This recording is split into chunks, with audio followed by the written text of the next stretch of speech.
Hang on, help is on its way. I'll be there as fast as I can. Woohoo! Gotta love music, don't you?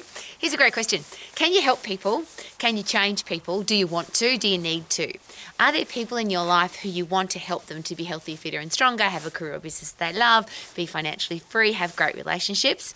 That's what my life's all about, wanting to help people do that. Do you have people in your life who want to change any of those? So they're not healthy, fit and strong and they want to become, they want to change the way they look or the way they feel. They want to change their job. They want to change their financial situation. They'd like to change the relationships that they're in. Can we help? And it's a really personal question, of course, because if you care about people, surely we want to, come on, you can do this. Let's get you healthy, fit and strong. Let's get you out of that lousy, stinking, rotten job. Let's stop you struggling for money. Let's make sure that you've got only beautiful people in your inner circle. But here's the most important question. The person that you want to help, the person that you want to make changes for, is it possible that they have to want to and they have to make the changes? We can't change people, we can't help people unless they're prepared to do it for themselves. And that's a pretty tough call. I imagine if you're a parent, that would be really hard if you want to help your kids. I certainly have students, I have clients, I have personal relationships where I would love to help people to think more clearly, be more positive, have a better life situation, be more financially free, all the things that life is meant to be about. That's what Romax is about. That's what the Max College is about. Literally, you can be healthy, fit and strong. You can have a career or business that you love. You can be financially free and you can have great people in your life. But the can has to have a want behind it and perhaps a really strong why behind it. A lot of people tell me what they want, but when I ask why do you want it, that's not very powerful, that's not very strong. So what do you do though if you want to give people information, you want to help them to change, and they either don't want your help or they're getting angry that you're trying to help them or frustrated, or they keep coming up with excuses or reasons why they're in the situation that they're in at the moment. So a lot of people share with me, I'd like to be healthy, fit and strong, but, and there's a big long list of buts. I'm too busy. Haven't got enough money. I've tried everything and it didn't work. I've got this disease, this injury, this challenge in my life that's stopping me from being healthy, fit and strong. And I'll just use that one as an example. Because the logical question to ask is, regardless of what medical challenge you've got, what injury you've got, what thing that you think is stopping you from being healthy, fit and strong, is it possible that if you are fit and if you are strong, that everything else would be easier? You'd recover from injury easier. You're less likely to get sick, pick up a germ, bug or virus. If you do get sick or you do pick up a germ, bug or virus, could you fight it more effectively, get rid of it quickly and it's less likely to come back? And of course the answer to that is yes. But if somebody is convinced or been diagnosed with, or they really believe that they have this challenge, surely the question is, do you want to get rid of the challenge? Do you want to make it better? Do you want your life to be better? Versus, and this is again a very controversial question, but is it possible that there are some people that just like to have challenges in their life? They seem to like it when they're sick or diseased, or they can say, I'm depressed, or I've got this, I've been diagnosed with. My question is always, will I invest time with this person because they want to make a change, or should I invest time with this person because they need to make a change? And that second option seems a little bit silly, doesn't it? I think we should all over ourselves, and the person who needs to make the change, should they want to, and if they don't want to, how can I possibly help? So one of the things that I learnt the hard way as an exercise professional, as a personal exercise coach, is I asked this question. If you're 100% in, I'm 100% in. But if you're only 95% in, how invested should I be in this situation? My suggestion is that I'm 100% out, because how can I possibly help somebody who doesn't or isn't committed themselves? How can I make a change with somebody if they don't really want to make a change? And if somebody's coming up with reasons and justifications and excuses for not making a change, not wanting to be healthy, fit and strong, have a career or business that they love, be financially free or have great people in their life, and I'm just using those for examples constantly because that's what I do every day. Do I have the skills, tools and knowledge to be able to help somebody to do those things?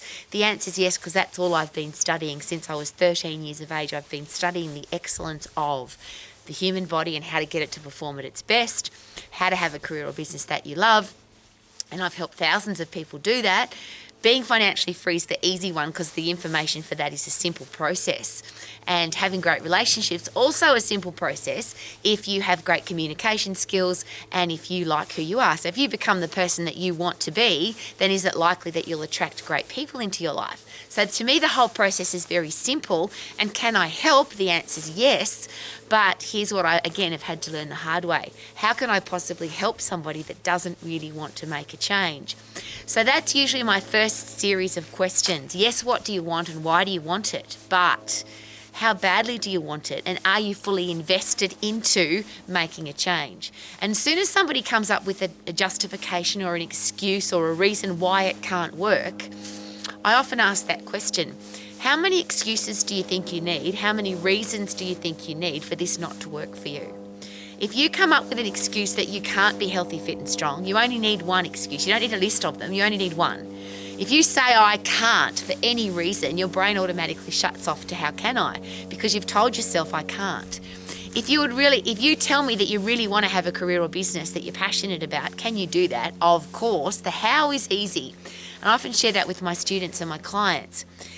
What you want, you have to come up with that. Why you want it is the driving force for you to want to do that. But the how is easy. The how is always really easy, but if there's no what and there's no why, then the how's never going to work. How can I get healthy, fit and strong? Of course you can. The how is easy. But if you haven't got a driving why, a driving force for the reason why you want to be, then it's never going to work. So if you are an exercise professional, a personal exercise coach, you might still call yourself a personal trainer, you might be an athletic coach, a parent, a teacher, a boss, a leader. Is it possible that we waste a lot of time on people that don't really want to make a change?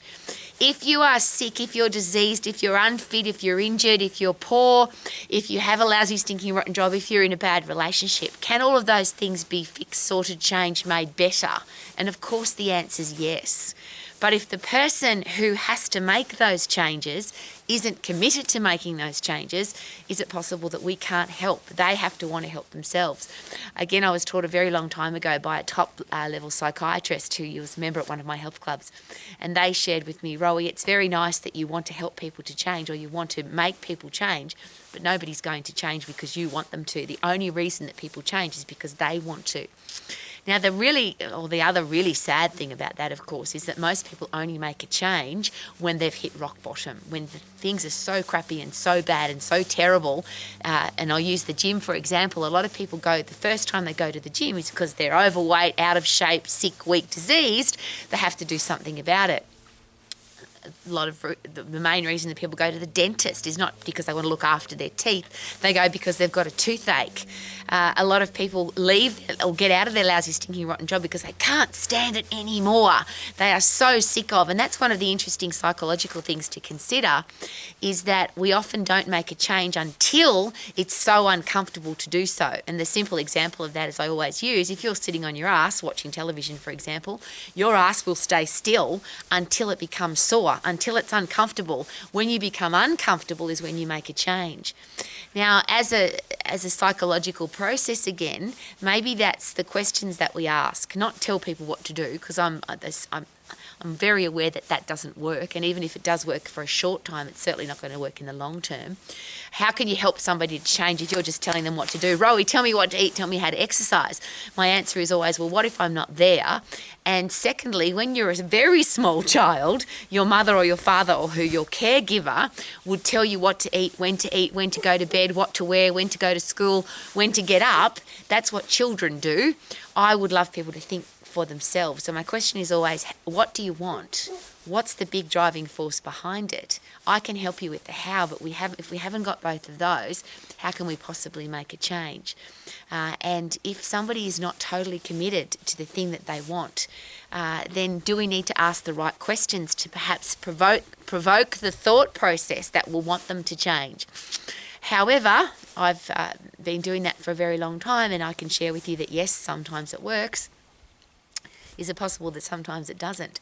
I work with a lot of parents, and one of my big questions is always, your health and fitness, the career or business that you have, the financial situation that you're in, the relationships that you're in, would you want that for your children? And often the answer is no, but they don't make a change. So my question is then, well, if your children, the only example they've got is you. They're looking at the way, or how healthy you are, the way you react or respond to your job, your financial situation and how you talk about it, and how you talk about the people in your life.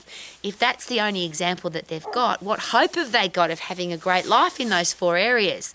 And I'm not a parent, so I'm always very careful with this. But I've seen a lot of parents where that has made them change. They've said, yes, I need to make a change because I don't want my kids to have my life. But I've also worked with hundreds, if not thousands, of parents who they don't want their life for their kids, but they still don't make a change. And I can't force them to do that. So as I always share, and as we all know, you have 24 hours in your day. I have 24 hours in my day. That's all we get. If we're going to waste time, we don't get it back. If we spend time, wouldn't it be nice to get a return on investment for our spend, which means shouldn't we be investing time?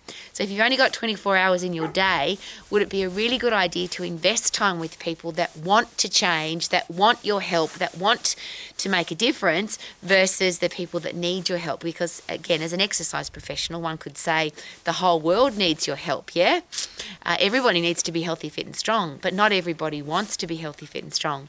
Another interesting example I use for that often, let's just say you had a great product for helping people to stop smoking. There's no real argument anywhere in the world that smoking is good for you. Most people that smoke even will tell you, no, I know that it's not good for me, but I like smoking. So if I have a stop smoking product, who's going to be my target market for selling that product or sharing that product? Who would I share that with? Now, a lot of people say, well, you should share it with smokers. And yes, that makes sense because smokers need to stop smoking. But the only people that will make a change, the only people that will stop smoking are the people that want to stop smoking. So I can tell people, you should stop smoking and here's this great product to stop you from smoking. But unless they say to me, Rowie, yes, thank you, I want to stop smoking, can you please help me? Then how could my product possibly work? Which is why, as an exercise professional, as a personal exercise coach, that is the reason, and they are the only people now that I invest time in, are people who say to me, Rowie, I want to be healthy, fit and strong. Here's my reasons why. This is what I want to do, and I'm 100% committed. And if not, I can't waste time there. And I know that sounds really harsh, but I only have 24 hours in my day, just like you do. So I need to invest time in people that are going to give themselves a return on their investment. Because the other thing I'm sure you might have noticed is a lot of people, if they're relying on you to help them, they're relying on you to help them change, and they don't change, now they can use you as an excuse. They can blame you for not changing. Well, I hope that you're never in that position. I certainly have been before, where people have blamed me because they didn't lose weight, or they didn't get fit, or they didn't have a career or business that they loved. But again, I learnt the hard way that the reason that happened is because I didn't get a commitment at the start. So my question, or my proviso for wanting to help people, is simply this: are you 100% committed? If you're 100% in, I'm 100% in. But if you're only 99% in, 95% in, then I'm 100% out, because I only have 24 hours in my day, and I can only invest time with the people that are really committed to their own goals. If you care, I care. And last but not least, there's 4 big areas of life: healthy, fit and strong. It's a simple process. Get fit. To get fit, you've got to get puffed. To get strong, you've got to overload your muscles. Having a career or business that you love, simple process. Learn, train, educate, get good at whatever it is that you want to do and go do it. Financial freedom, simple process. Spend less than you earn and invest wisely. And great people in your life, you can't change what other people are doing, but you can certainly be a great person that attracts great people into your life. And if you're not attracting great people, who cares? Because you love and respect yourself, so you love being by yourself. So the process is actually quite easy. I think it's a simple process. But I only want to invest time in people who want to return on their investment, which is one of the reasons why at Max, if people say to me, yes, I want to be an exercise professional, and yes, I want to help people, and yes, I want to have a business, the question is always, if you're 100% in, I'm 100% in, but you have to share with me what percentage you're in, because if you are not 100% in, how can I possibly invest time there? So your 24 hours, may you invest wisely. If somebody wants your help, please, yes, isn't it exciting that you can help?